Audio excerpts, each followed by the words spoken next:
उत्तर प्रदेश जनजातियों और जातियों का संगम। यह राज्य विविधता और एकता का प्रतीक है, जहां विभिन्न संस्कृतियां और परंपराएं एक साथ मिलती हैं। उत्तर प्रदेश इंडिया का एक इम्पॉर्टेंट स्टेट है। यह देश के उत्तरी भाग में स्थित है और इसकी सीमाएं नेपाल से भी मिलती हैं। यहाँ की जनसंख्या बहुत अधिक है, जो इसे भारत का सबसे अधिक जनसंख्या वाला राज्य बनाती है। यह अपनी वैरायटी के लिए जाना जाता है। यहाँ बहुत सारी जनजातियां और जातियां रहती हैं।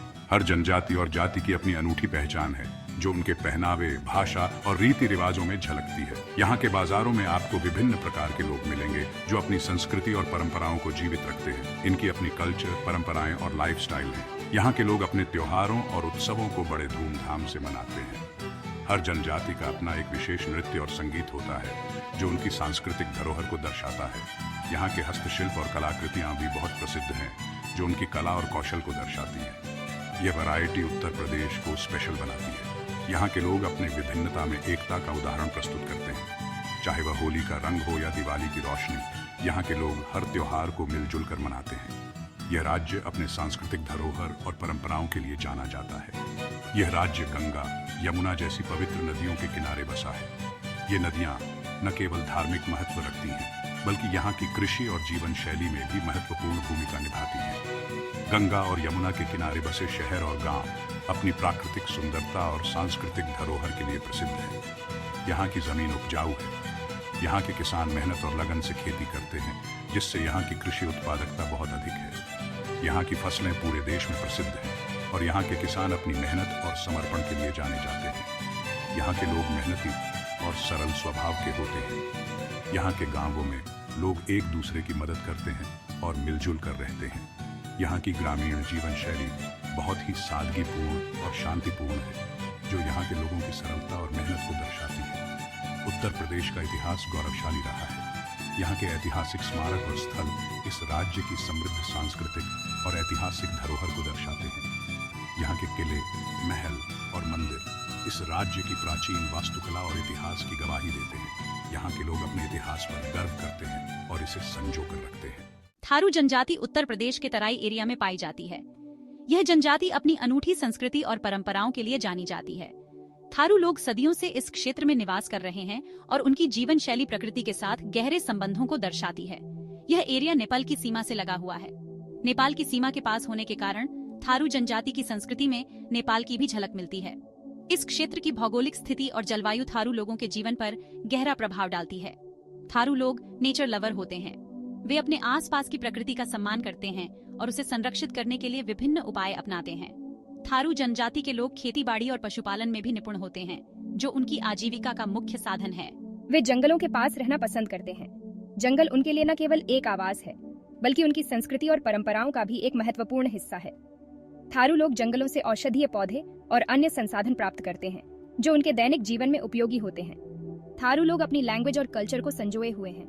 उनकी भाषा, जिसे थारू भाषा कहा जाता है, उनके सांस्कृतिक धरोहर का एक महत्वपूर्ण हिस्सा है। थारू जनजाति के लोग अपने पारंपरिक परिधानों और आभूषणों को भी बड़े गर्व से पहनते हैं, जो उनकी सांस्कृतिक पहचान को दर्शाते हैं। वे अपने त्योहार बड़े ही धूमधाम से मनाते हैं। थारू जनजाति के त्योहार उनके जीवन में खुशियों और सामूहिकता का प्रतीक होते हैं।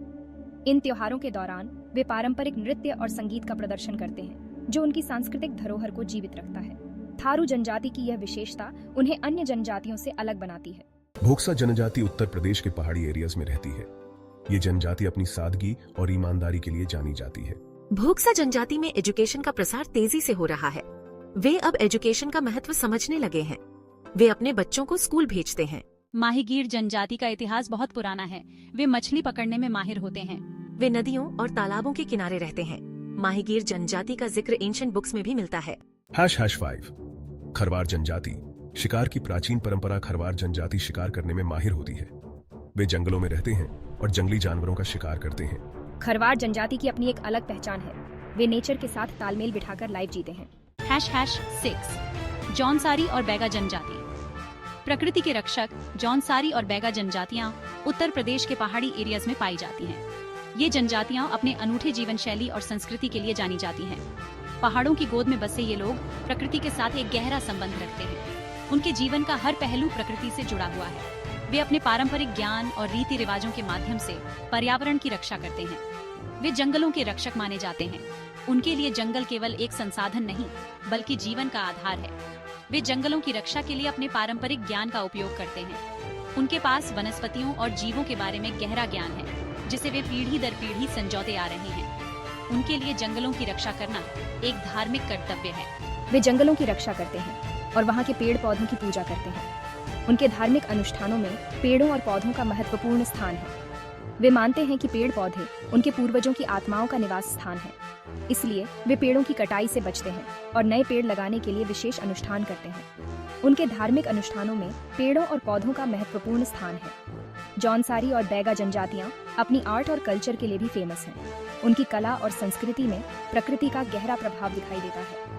उनके नृत्य, संगीत और चित्रकला में प्रकृति के विभिन्न रूपों का चित्रण होता है।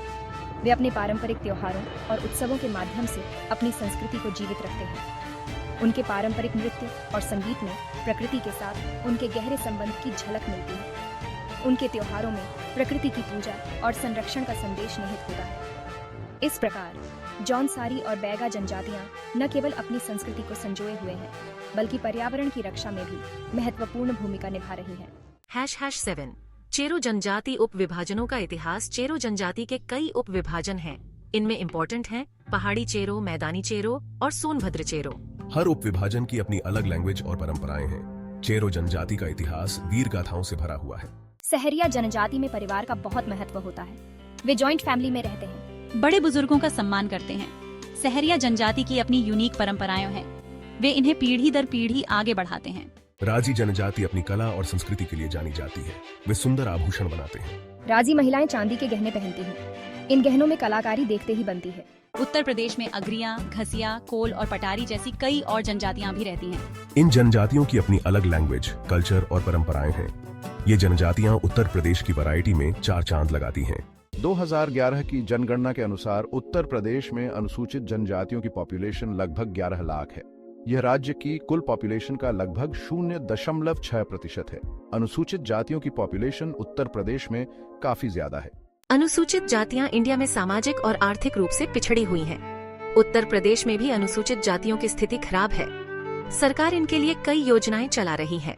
उत्तर प्रदेश के कुछ जिलों में जनजातीय और अनुसूचित जाति की पॉपुलेशन ज्यादा है। इनमें सोनभद्र, मिर्जापुर, ललितपुर, झांसी और चित्रकूट इम्पोर्टेंट हैं। उत्तर प्रदेश में जाटव, चमार, पासी, धोबी, कुम्हार, कोरी, वाल्मीकि आदि इम्पोर्टेंट अनुसूचित जातियां हैं। इन जातियों का इतिहास संघर्षों और उपलब्धियों से भरा हुआ है। उत्तर प्रदेश अपनी जनजातियों और जातियों की वैरायटी के कारण एक समृद्ध सांस्कृतिक विरासत का धनी है। इनकी कल्चर, परंपराएं और रीति रिवाज राज्य को एक अलग पहचान देते हैं। हमें इनकी कल्चर का सम्मान करना चाहिए।